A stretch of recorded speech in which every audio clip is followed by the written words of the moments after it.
ഇന്നത്തെ ക്ലാസ് കഴിഞ്ഞല്ലേ? കഴിഞ്ഞു. വൈകുന്നേരം ആയില്ലേ? അപ്പോ ഇനി നാളെ ക്ലാസ് ഉണ്ടോ അല്ലേ? അതെ, രാത്രി സാധാരണ ക്ലാസ് ഉണ്ടാകാറില്ല. അപ്പൊ ഇനി വീട്ടിലേക്കാണല്ലോ. അതെ. വരൂ, ഞാൻ ഡ്രോപ്പ് വേണ്ട. ഉമ ജേർണലിസം തന്നെയല്ലേ പഠിക്കുന്നത്? അതായത് പത്രപ്രവർത്തനം? അതെ, അത് ചേട്ടൻ ഇന്നലെ പറഞ്ഞതല്ലേ? അതെ, ചേട്ടൻ ഇന്നലെ പറഞ്ഞു. എന്നാലും ഒരു ഡൗട്ട്. ഞാൻ വരട്ടെ. ഉമേ,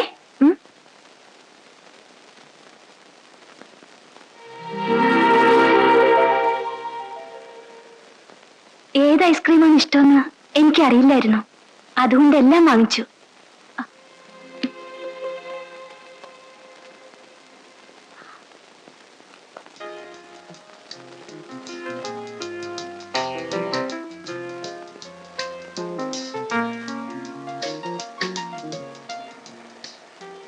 നന്നായിരിക്കുന്നല്ലേ? ഇൻട്രൊഡക്ഷൻ കലക്കി. ഇനി കാര്യത്തിലേക്ക് കിടക്കാം. ചേട്ടനെ കൊണ്ടൊരു ലേഖനം എഴുതിക്കുക എന്നതല്ല പ്രധാന ഇഷ്യൂ. സംഭവം മറ്റെന്തോ ആണ് അല്ലേ? അതെ. അല്ല, ലേഖനം തന്നെ. അല്ലല്ലല്ല, ന്യൂസും പത്രവും വിട്ടൊരു ലൈഫില്ല ചേട്ടന്. ഇൻവെസ്റ്റിഗേഷൻ എന്നും കാർട്ടൂൺ എന്നൊക്കെ പറഞ്ഞ് ഇങ്ങനെ ഫ്ലോട്ട് ചെയ്ത് നടക്കുന്ന ഒരു ജീവി. അങ്ങർക്ക് ഈ ഭൂമിയിൽ ആകെ ഒരു അറ്റാച്ച്മെന്റ് ഞാന്. അത് പോരാ, പറന്നങ്ങ് പോവും. ഇവിടെ കെട്ടിയിടണമെങ്കിൽ ഒരാളുകൂടി വേണം. മീൻസ് ഒരു കല്യാണം. അച്ഛനും അമ്മയില്ല. ഞാൻ എങ്ങനെ ചേട്ടന് കല്യാണം ആലോചിക്കുന്നേ? പലപ്പോഴും ഞാൻ പ്രാർത്ഥിച്ചിട്ടുണ്ട്, എന്റെ ഭഗവതി ഏതെങ്കിലും ഒരു കാലി കയറി ചേട്ടനെ പ്രേമിക്കണേ എന്ന്. അതെങ്ങനെയാ? ആ മോന്റെ നടപ്പം കണ്ട് ആരെങ്കിലും വരുമോ? ആദ്യമായിട്ട് ഇങ്ങനെ ഒരു അപ്രോച്ച്. ആട്ടെ, എത്ര നാളായി ചേട്ടന്റെ പുറകെ ഇങ്ങനെ ചുറ്റിൽ തുടങ്ങിയിട്ട്? 1 മാസം. രക്ഷയില്ല, ഞാൻ മടുത്തു. ദൈവം കൊണ്ട് തന്നതായത്. ഞാനിതങ്ങനെ വിടാൻ പോകുന്നില്ല. ഈ ഐസ്ക്രീം ഒന്നുകൊണ്ടല്ല കേട്ടോ. എനിക്ക് നിങ്ങളെ ഇഷ്ടപ്പെട്ടു. ഇങ്ങനെ അവിടെ വെച്ച് കണ്ടപ്പോ തന്നെ. ഇനി മുതൽ ഞാൻ നാത്തൂനെ വിളിക്കൂ. ഇഷ്ടാണോ?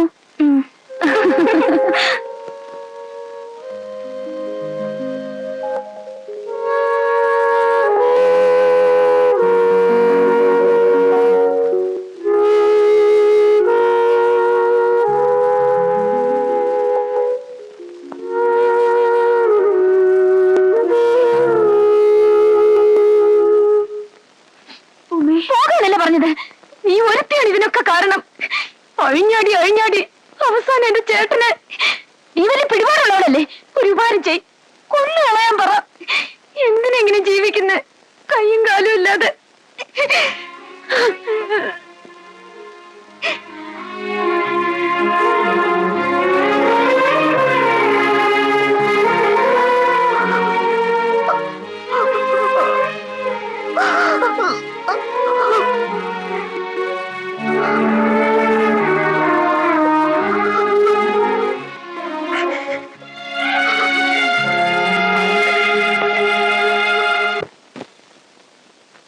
സാറിന് അവളെ ഇഷ്ടമായിരുന്നോ? സാറിന് മരിയെ ഇഷ്ടമായിരുന്നോ? ശരിക്കും ആയിരുന്നില്ല.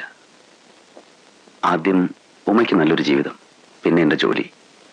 അതിൽ കൂടുതലുള്ള ജീവിത സുഖങ്ങളെ പറ്റി ഞാൻ സ്വപ്നം കൂടി കണ്ടിട്ടില്ല. വിവാഹപ്രായം കഴിഞ്ഞൊരു വിവാഹം, അതൊരു കലാകാരിയെ. പിന്നെ അവളുടെ വാലിൽ തൂങ്ങിയുള്ള എന്റെ നടപ്പ്, എനിക്കതിന് നന്നേ താല്പര്യമില്ലായിരുന്നു.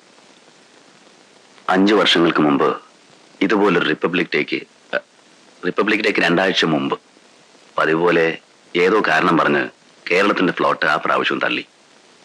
അതേക്കുറിച്ച് സംസാരിക്കാൻ പണിക്കർ അന്ന് ഡൽഹിയിൽ വന്നു. അയാളെന്ന പാർട്ടിയുടെ കേരളത്തിലെ പ്രസിഡന്റായിരുന്നു. ശങ്കരുടെ വെറൂർ MP. പക്ഷേ അവൻ അന്നേ ഭാഗ്യവാനായിരുന്നു. കേരളത്തിൽ പ്രത്യേകിച്ച് യുവജനങ്ങൾക്കിടയിൽ ഒരു ക്ലീൻ ഇമേജ് ആയിരുന്നു ശങ്കറിന്. മദ്യവിരോധി, ആദർശധീരൻ, സോഷ്യലിസ്റ്റ്. ശങ്കർ ഉൾപ്പെട്ട ഒരു അഴിമതിയുടെ കഥ ഞാനൊരിക്കൽ എഴുതി. അന്നേ എനിക്ക് അവനെ ഇഷ്ടമല്ല, അവൻ എന്നെയും. പക്ഷേ ആ കുറി കഴിഞ്ഞതെല്ലാം മറന്നെന്ന് ഭാവിച്ച് അവരെന്നെ കേരള ഹൗസിലേക്ക് ക്ഷണിച്ചു. ഞാൻ പോയില്ല. ആ വാശിക്ക് അവരെന്റെ ചീഫ് എഡിറ്ററെ ഫോണിൽ വിളിച്ച് കംപ്ലൈന്റ് ചെയ്തു. ഞാനന്ന് നവഭാരത് ടൈംസിന്റെ എഡിറ്ററായിരുന്നു.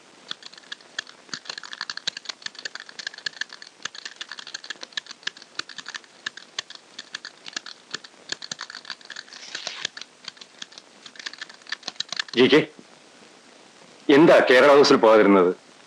എനിക്ക് താല്പര്യമില്ല. അവരൊക്കെ വലിയ വലിയ ആളുകളല്ലേ, നമ്മൾ എന്തിനാ അവരെ പിണക്കുന്നത്? എനിക്ക് അവരെ പേടിയില്ല. സാറിന് പേടിയുണ്ടെങ്കിൽ മറ്റാരെങ്കിലും അയക്കുക പ്ലീസ്.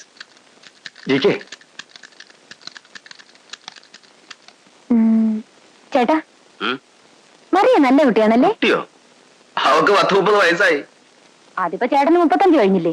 മരിയക്ക് 30 ആയിട്ടില്ല. ഏറിയ ഒരു 26. നിനക്ക് ഇവിടെ ഐസ്ക്രീം വല്ല വാങ്ങിച്ചെന്നോ? ഏയ് അയ്യേ, അവരൊരു വാങ്ങി തരുന്ന ഐസ്ക്രീം തന്നെ നടക്കാൻ ഞാൻ ഉള്ളതുപോലെ ഞാൻ എവിടെയും പറയും. ഹോ, എന്ത് നല്ല സ്വഭാവമാണ് ആ കുട്ടിയുടെ. എന്തൊരു സൗന്ദര്യം. ചേട്ടനെ കുറിച്ച് എന്ത് റെസ്പെക്ടോടെയാണ് സംസാരിക്കുന്നതെന്നറിയോ? ഇക്കാലത്ത് ഇതുപോലൊരു പെണ്ണിനെ കിട്ടുമോ? മതി മതി, ഒരു ഐസ്ക്രീം ഉള്ളതൊക്കെ ആയി, ബാക്കി പിന്നെ. ഓ,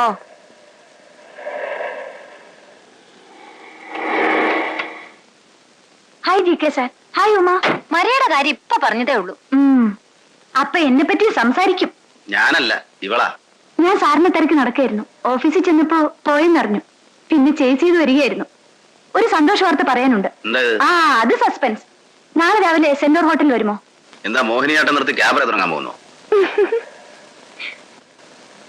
മിസ് മരിയ ഫെർണാണ്ടസ് കേരളത്തെ പ്രതിനിധീകരിച്ച് റിപ്പബ്ലിക് ദിനത്തിൽ മോഹിനിയാട്ടം നടത്താൻ പോകുന്നു. മരിയേ? ആ, പണിക്കരി സാറും ശങ്കറും നേരിട്ട് വന്ന് ക്ഷണിച്ചതാണ്. കൺഗ്രാചുലേഷൻ. താങ്ക്സ്.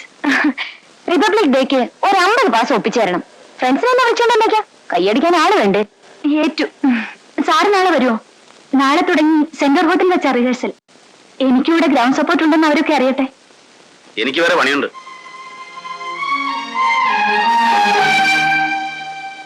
കേരളി,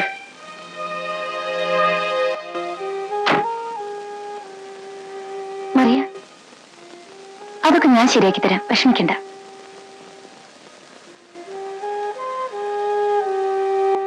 മരിയ,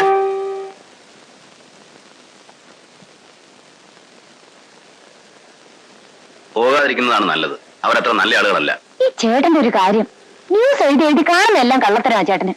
ഇത്ര നല്ലൊരു ചാൻസ് കിട്ടിയിട്ട് മരിയ പോയിക്കോ. മരിയേ, അവര് നല്ല ആൾക്കാരാണോ അല്ലെന്ന് നമ്മൾ എന്തിനാ നോക്കുന്നത്?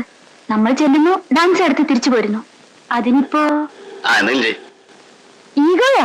ഈഗോ